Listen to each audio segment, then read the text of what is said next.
Hello guys, welcome to my channel Shardul psychology and spirituality. तो आज की वीडियो में हम जानेंगे काउंसलिंग प्रोसेस के बारे में। पूरी जो काउंसलिंग की जर्नी होती है उसके बारे में हम कमिंग स्लाइड्स में जानेंगे। तो जो कोर एजम्पशंस हैं वो क्या है, जो काउंसलिंग बेस होती है वो होती है ट्रस्ट पे, ग्रोथ पे और चेंज पे। सबसे पहले ट्रस्ट आता है, ट्रस्ट के बाद जो हम प्रोसेस करते हैं उसमें ग्रोथ आती है और फिर कुछ चेंजेस आते हैं। तो जो काउंसलिंग का फाउंडेशन है वो किस पे है?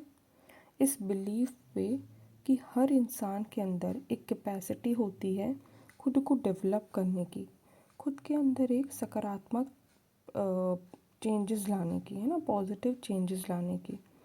तो ये जो प्रोसेस है वो किस पे बिल्ट होती है? ट्रस्ट पे बिल्ट होती है। क्योंकि अगर आपके क्लाइंट को आप पे ट्रस्ट नहीं है तो वो क्या होता है, आपके पास में नहीं आएगा और ना ही अपनी बातें आपके साथ शेयर करेगा। तो इसलिए ट्रस्ट होना बहुत ज़्यादा ज़रूरी है। सेम अगर जो काउंसलर है वो ट्रस्ट नहीं करेगा अपने क्लाइंट पे तो वो कभी भी उसको नहीं समझ पाएगा और ना ही कभी भी उसकी ग्रोथ में उसको हेल्प कर पाएगा।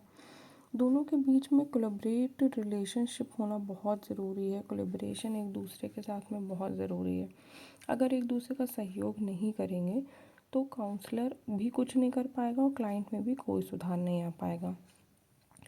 क्लाइंट जो है वो काउंसलर के पास में क्यों जाता है? ठीक है, अगर वो कुछ चैलेंजेस अपनी लाइफ में फेस कर रहा होता है तब जाता है, या कोई उसके पास जीवन में कोई कॉन्फ्लिक्ट होती है ना, कोई झगड़ा झंझट होती है, उसको रिसॉल्व करना होता है तब जाता है।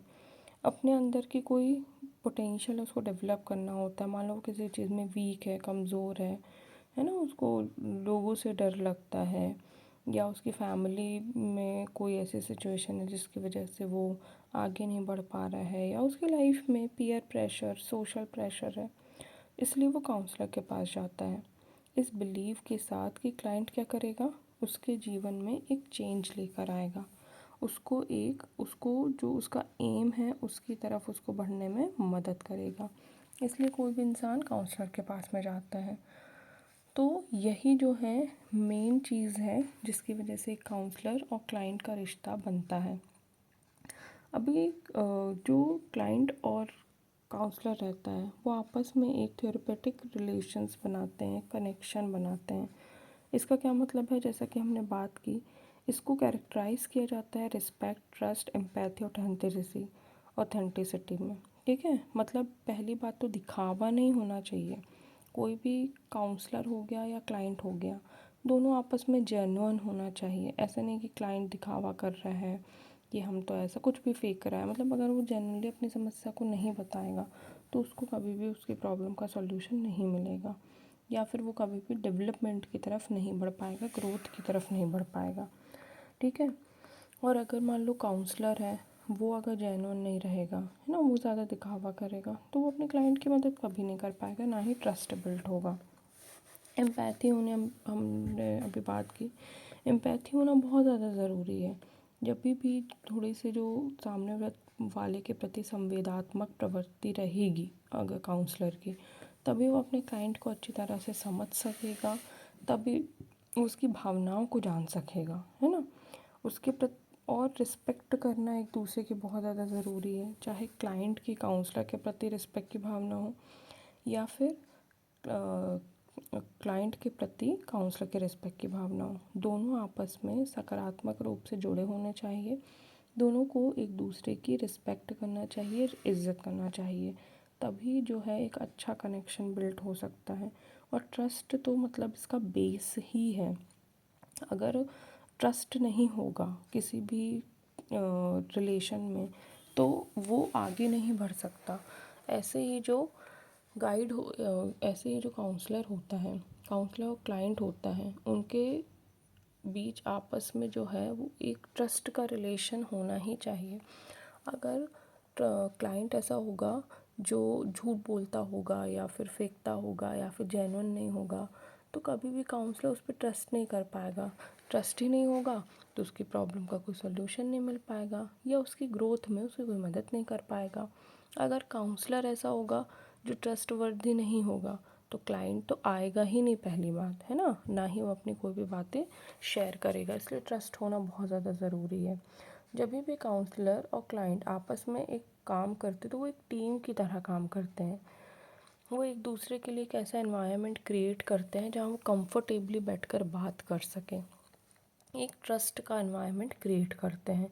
अगर काउंसलर है यहाँ पे, ठीक है, तो वो एक अपने क्लाइंट के लिए एक ऐसा एनवायरनमेंट क्रिएट करता है जहाँ पे वो आराम से अपनी सारी बातें, सारे थॉट्स, सारी जो उसके अंदर की उलझने हैं वो क्लाइंट को पॉजिटिवनेस के साथ में बता सके, सारी बातें खुल के शेयर कर सके, है ना। उसको किसी भी प्रकार का डर नहीं होना चाहिए।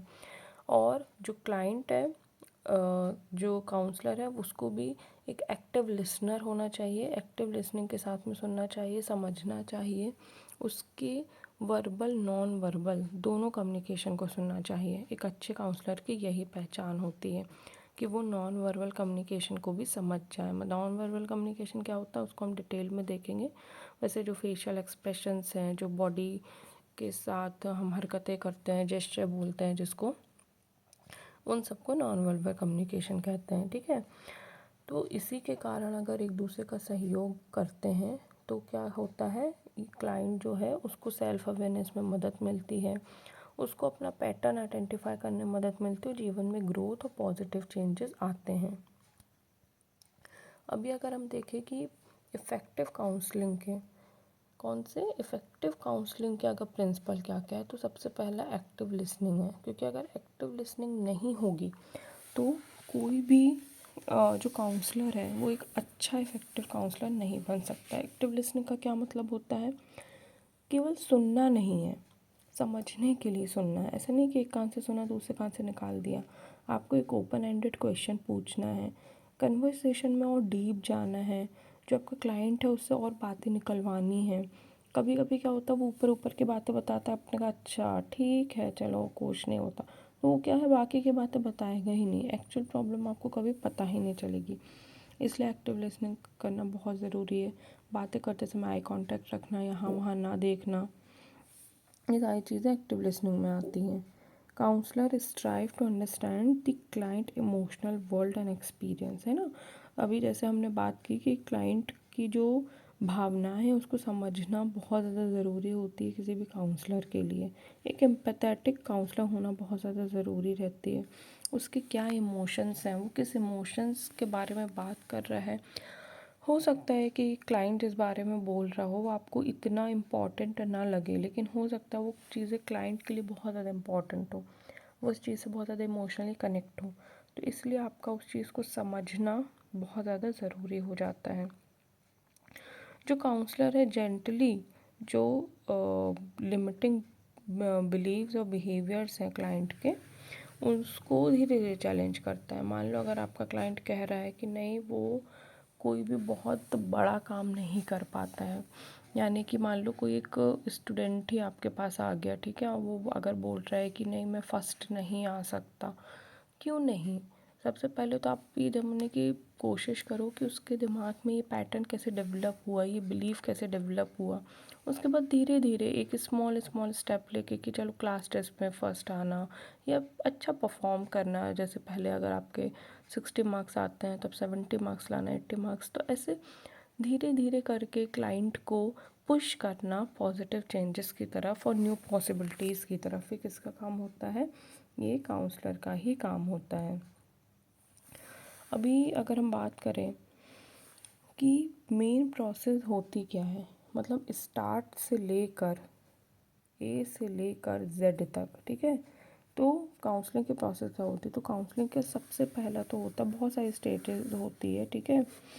सबसे पहले पर्पस समझना होता है, फोकस करना होता है कि आखिर आप काउंसलिंग कर क्यों रहे हो, है ना। सामने वाले बंदे की काउंसलिंग आप क्यों कर रहे हो, आपको खुद को ये जानना ज़रूरी रहता है कि आपका पर्पस है क्या काउंसलिंग का, है ना। आपको कैसे सेटिस्फेक्शन मिलता है, आप सिर्फ पैसों के लिए कर रहे हो या आपको एज अ जॉब समझ के कर रहे हो, तो ये सब बहुत इंपॉर्टेंट रहता है। फिर एक रैपो एस्टेब्लिश करना क्लाइंट के साथ, उसको उसकी सबसे पहले तो बेसिक इन्फॉर्मेशन कलेक्ट करना, उसका नाम, उसका फैमिली बैकग्राउंड, अगर वर्क करता है तो वर्किंग बैकग्राउंड या नॉन वर्किंग है ना, उसका क्या कैसा थोड़ा सा मतलब बेसिक इन्फॉर्मेशन उसकी कलेक्ट करना बहुत ज़्यादा ज़रूरी रहता है। इससे आपको पता चलता है कि आपका क्लाइंट है कौन, है ना, और थोड़ा थोड़ा पता चलता है कि वो किस बारे में अपनी मतलब उस जो बेसिक इन्फॉर्मेशन हम कलेक्ट करते हैं उसमें ये भी लिखा होता है कि वो किस चीज़ की काउंसलिंग के लिए आता है, तो आपको एक आइडिया लगता है कि सामने वाला इंसान किस बारे में बात करने आया है। उसके बाद में आप रेपो इस्टेब्लिश करोगे, ठीक है। उसमें रिपोर्ट इस्टेब्लिश करने का क्या मतलब होता है कि एक उसको एनवायरनमेंट देना जहाँ वो अच्छे से बैठ के आपसे बातें कर सके, एक ट्रस्टिंग एनवायरनमेंट देना, एक कंफर्टेबल एनवायरनमेंट देना। तो ये होता है मतलब थोड़ा हंसी मजाक के साथ, ऐसा नहीं कि आया उसने बोलना स्टार्ट किया आप एकदम सीरियसली उसकी बात सुन रहे हो सीरियसली, तो उसको डर भी लगने लगेगा, उसको इंटरेस्ट नहीं आएगा, है ना। एक दोस्ताना बिहेवियर करना ज़रूरी रहता है। फिर आता है असेसमेंट और गोल सेटिंग। असेसमेंट क्यों आता है, क्योंकि जब तक आप असेसमेंट नहीं लोगे आपको पता ही नहीं चलेगा कि सामने वाले इंसान का क्या प्रॉब्लम है। मान लो आप एक काउंसलर हो, आप अगर पर्सनैलिटी टेस्ट करते हो सामने वाले का और आपको पता लगता है कि यार उसकी पर्सनैलिटी किस टाइप की है, वो जो समस्या लेकर आया है क्या वो उसी पर्सनैलिटी की वजह से है, तो आपको एक हेल्प मिलेगी एक प्रोग्राम डिज़ाइन करने में। जो पूरा काउंसलिंग का प्रोग्राम होता है उसे डिज़ाइन करने में आपको हेल्प मिलेगी कि इसको किस तरीके से डील किया जा सकता है, जो उसकी प्रॉब्लम है उसको समझने में मदद मिलेगी, और एक रियलिस्टिक गोल सेट करने में भी आपको मदद मिलेगी। फिर आपने गोल सेट कर लिया, आपने प्रोग्राम डिज़ाइन कर लिया, अब आपकी बारी है उस प्रोग्राम को इम्प्लीमेंट करने की, ठीक है। ऐसी स्ट्रैटेजी बनाने की जो क्लाइंट के को गोल अचीव करने में मदद करे, ठीक है, क्लाइंट के प्रॉब्लम सॉल्व करने में मदद करे, उसके लाइफ में पॉजिटिव चेंजेस लाने में मदद करे। और लास्ट में आता है एवोल्यूशन एंड टर्मिनेशन। आपने असेसमेंट करने के बाद में उसका अच्छे से इंटरप्रिटेशन करना चाहिए। अगर आपने एक सेशन, दो सेशन, जितने भी सेशन लिए उसके बाद में फ़ीडबैक लेना चाहिए। क्लाइंट से पूछना चाहिए कि जो स्ट्रैटेजी आपने बनाई थी वो कैसा वर्क करी, अगर नहीं वर्क कर पाई तो कहाँ नहीं कर पाई, क्यों नहीं कर पाई, उसको भी सुधारना, अगर नहीं काम करे तो एक नई स्ट्रैटेजी बनाना। और लास्ट में जब क्लाइंट बोलता है कि अब उसके जीवन में सुधार आ रहा है या जो प्रॉब्लम वो लेकर आया था वो सॉल्व हो गई है, तो एक हम जो है क्लोज़र देते हैं, टर्मिनेट कर देते हैं जो काउंसलिंग प्रोसेस है उसको।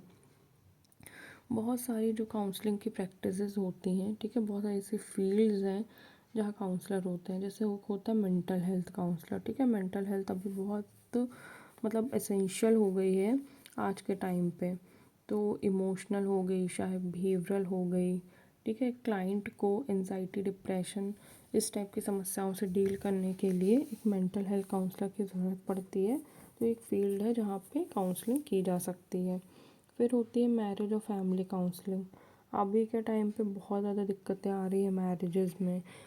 कपल एक दूसरे से लड़ते रहते हैं, एक दूसरे पे ट्रस्ट नहीं करते हैं, छोटी छोटी बातों पे वो डिवोर्स की बातें करते हैं, फैमिली एक दूसरे का सपोर्ट नहीं करती। कई कई लोगों का फैमिली एनवायरनमेंट ऐसा होता है कि उनको लगता है कि मतलब उनके फैमिली मेम्बर्स ही जैसे गलत है ना, का स्पेशली टीन एज में होता है, अडल्टहुड में होता है। तो ये भी एक फील्ड है जहाँ मैरिज और फैमिली काउंसलिंग की जाती है। स्कूल काउंसलिंग, आजकल स्कूलों में भी बच्चों के लिए जो है एजुकेशनल काउंसलर रखे जाते हैं जो बच्चे को हेल्प करते हैं पढ़ाई रिलेटेड, या उनकी जो उम्र में उनको दिक्कतें आती हैं उससे रिलेटेड प्रॉब्लम को सॉल्व करने के लिए स्कूल काउंसलिंग रखी जाती है। ये तो स्पेशल टाइप की काउंसलिंग है। सब्सटेंस अब्यूज़ काउंसलिंग, जो नशा पानी करते हैं, जिनको नहीं जो ट्रीटमेंट उनका छूट पा रहा है ना, कुछ स्पेशल डिसऑर्डर टाइप के रहते हैं तो उसको ट्रीटमेंट प्रोवाइड करना, काउंसलिंग प्रोवाइड करना, तो ये भी एक फील्ड है। अभी अगर हम बात करें कि मॉडर्न अप्रोचेस क्या हैं काउंसलिंग की, तो देखो कॉग्निटिव बिहेवियर थेरेपी, इसका मैंने पूरा एक वीडियो बनाया है। इसमें नेगेटिव पैटर्न को चेक किया जाता है और उसको ठीक करने में मदद की जाती है। इसका मैं लिंक डिस्क्रिप्शन में दे दूँगी, आप देख लेना, अदरवाइज़ वीडियो बहुत बड़ा हो जाएगा। डायलैक्टिक बिहेवियर थेरेपी रहती है। इसमें क्या रहता है, इमोशंस को समझने में मदद की जाती है ना, जो हमारे अंदर के माइंडफुलनेस है उसकी प्रैक्टिस की जाती है। माइंडफुलनेस पे भी एक वीडियो बनाया मैंने सेपरेट, उसको आप देख सकते हो कि अवेयर रहना चीज़ों के प्रति, ठीक है। अपने इमोशंस को रेगुलेट करना कि अगर आपको गुस्सा आ रहा है तो उसको आप कैसे पॉजिटिवली यूज़ कर सकते हो। फिर है ह्यूमनिस्टिक थेरेपी। ह्यूमनिस्टिक थेरेपी जैसे नाम से समझ में आ रहा है, पर्सनल ग्रोथ, सेल्फ एक्सेप्टेंस जैसी चीज़ों पे ध्यान देना, ज़िंदगी के बारे में समझना जानना, ये सारी चीज़ें आती हैं। और सॉल्यूशन बेस्ड थेरेपी यानी कि अगर आपको पर्टिकुलरली किसी चीज़ का प्रॉब्लम है तो उस पे फोकस करके उसको सॉल्यूशन देना। तो यही सारी चीज़ें थी जो हमने आज देखी। आपको कैसा लगा वीडियो मुझे ज़रूर बताइएगा। आगे भी हम ऐसे वीडियोस डालते रहेंगे, इसलिए कनेक्टेड रहिएगा। Thank you so much. Bye bye.